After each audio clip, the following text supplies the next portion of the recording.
मेरे सभी चाहने वालों को नमस्कार और जय माता दी। आज हमारी जर्नी स्टार्ट होने वाली है श्री माता वैष्णो देवी कटरा की, जो कि आप देख पा रहे हैं। बहुत ही ज्यादा खूबसूरत पल है ये हमारे लिए। ट्रेन चल रही है और हम लोग यहाँ पर बैठे हुए हैं। वेरी गुड बेटा, तब तो तुम सेफ हो।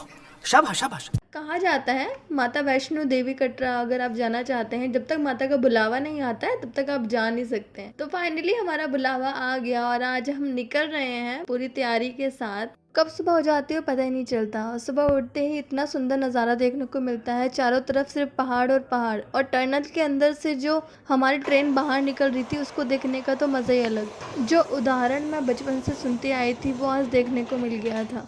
एक घनी रात के बाद जैसे सुबह होती है वैसे ही टनल से बाहर निकलने के बाद जो सुनहरी धूप हमें देखने को मिल रही थी और हरी भरी हरियाली, वो दिल को इतना सुकून दे रही थी। जिस ट्रेन में हम बैठे थे उसमें कई और यात्री थे जो श्री माता वैष्णो देवी कटरा जाने के लिए तैयार थे और माता के दर्शन करने के लिए उत्सुक। जैसे ही माता के दर्शन के लिए एक स्टेशन पहले ही हम होते हैं, वैसे ही कई लोग आते हैं और गाना बजाना स्टार्ट कर देते हैं। माता के जयकारे लगने लग जाते हैं और ऐसा महसूस होता है कि हाँ, हम मंजिल के बहुत ही ज़्यादा करीब हैं। कहा नहीं जाता मंजिल से ज़्यादा प्यारा पहले सफ़र लगता है जब तक हम मंजिल तक पहुँच नहीं जाते।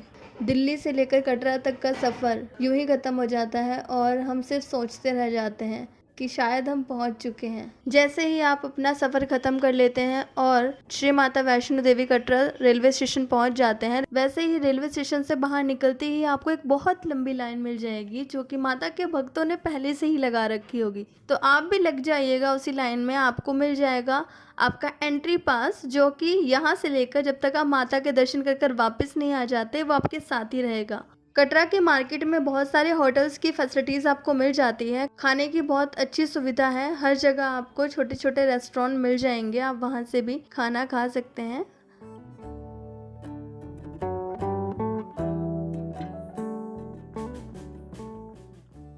माता वैष्णो देवी के भवन के लिए आपकी पैदल यात्रा स्टार्ट होगी माता के प्रवेश द्वार से, जो बाल गंगा के साइड पड़ता है। सबसे पहले आप प्रवेश द्वार में प्रवेश करेंगे, उसके बाद आपके सामान की चेकिंग होगी, उसके बाद आपकी यात्रा वहीं से स्टार्ट हो जाएगी। सबसे पहले दर्शन होंगे आपको बाल गंगा के। कहा जाता है कि माता वैष्णो देवी ने हनुमान जी के कहने पर बाल गंगा का निर्माण किया था और वहाँ पर अपने केश धोए थे और हनुमान जी ने अपनी प्यास बुझाई थी। भैया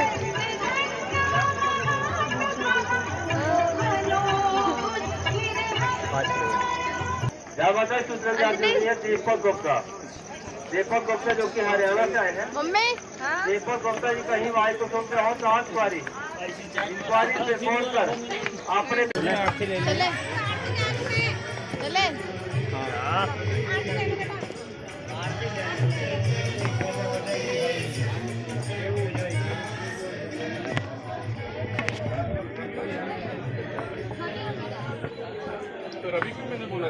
बाण गंगा के दर्शन करने के बाद आपको सबसे पहले दर्शन होते हैं माता वैष्णो देवी के चरण पादुका मंदिर के। इसके पीछे भी एक कथा है। कहा जाता है कि यह वो स्थान है जहाँ पर कन्या रूपी माता वैष्णो देवी 2 पल के लिए रुकी थी और भैरवनाथ कितनी दूरी पर है इसका अंदाजा लगाया था। ऐसा कहा जाता है कि जो भी भक्त माता वैष्णो देवी के चरणों को छूकर यात्रा को शुरू करता है उसकी यात्रा सफल होती है।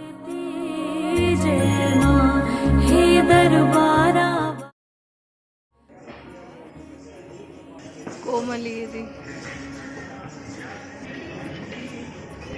भैया, जब हमने माता का मंदिर देखा तो बहुत अच्छा फील हो रहा, बहुत ऐसे लग रहा सारी थकान हमारी उतर गई हो। अभी हम पहुंचे नहीं है, दूर से देखा है। पहुंचते हैं माता के दरबार, आ जाओ।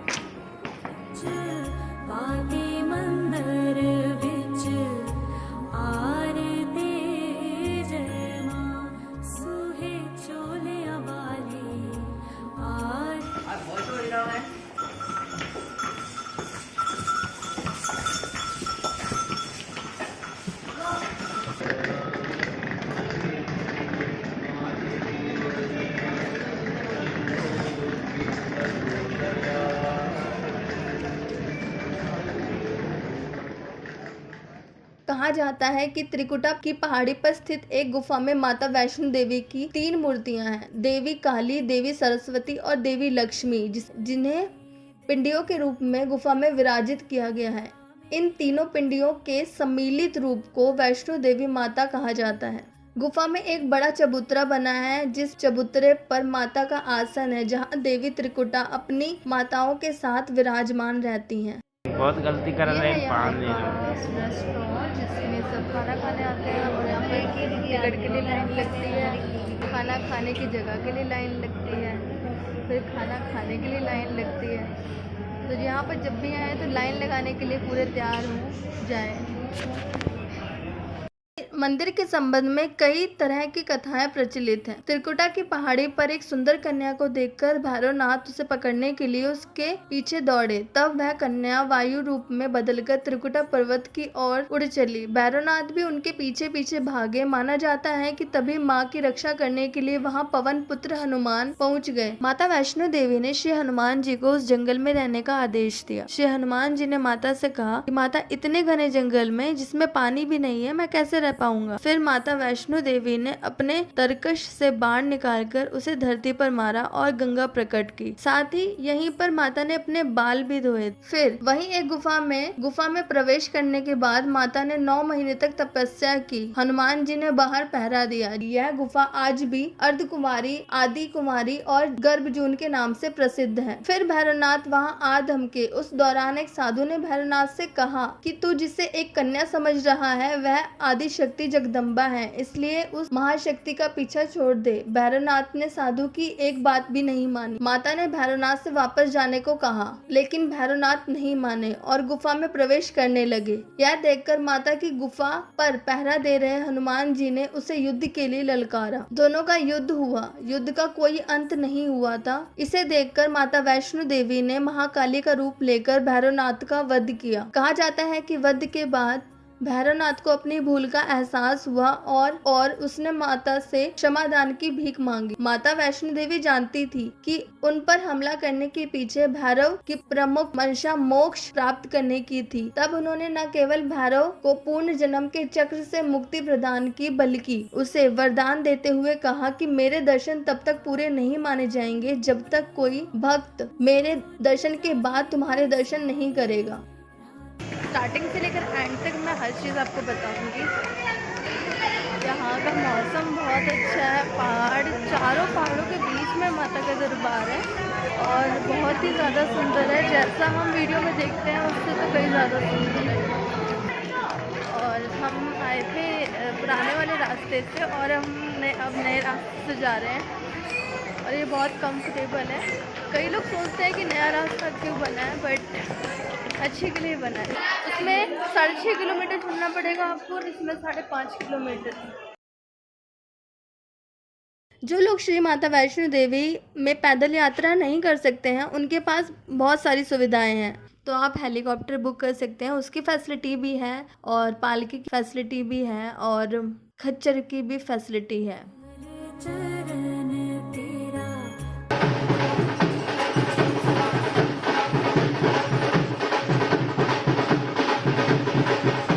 श्री माता वैष्णो देवी की चढ़ाई में आपको बहुत सारी सुविधाएं मिल जाती हैं। खाने की सुविधा, पीने की सुविधा, आराम की व्यवस्था है। जगह जगह पर भवन बनाए गए हैं जिसमें आप आराम कर सकते हैं।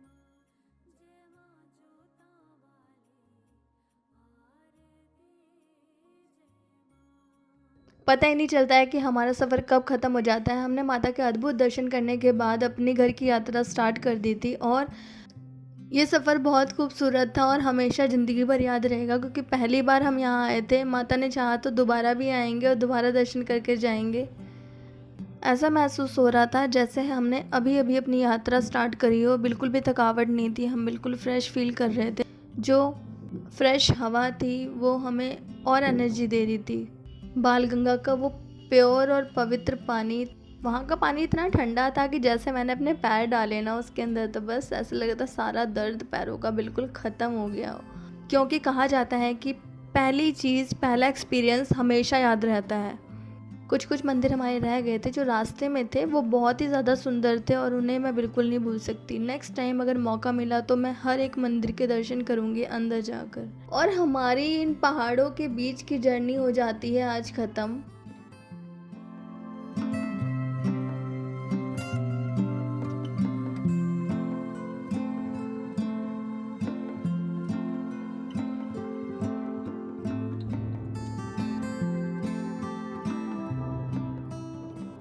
आज हमारा यहाँ निकलने का टाइम, हम बिल्कुल तैयार हैं निकलने के लिए और हम जा रहे हैं घर। फोटो खींचो क्या?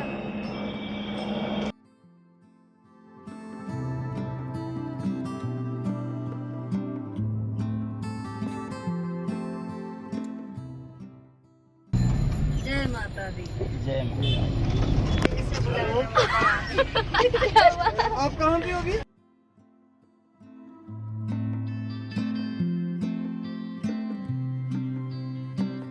तो आज हमारी जर्नी होती है ख़त्म। अब मिलते हैं मेरे नेक्स्ट वीडियो में। ऐसे ही आप खुश रहिए, एंजॉय करिए और हमेशा हंसते रहिए। जय माता दी।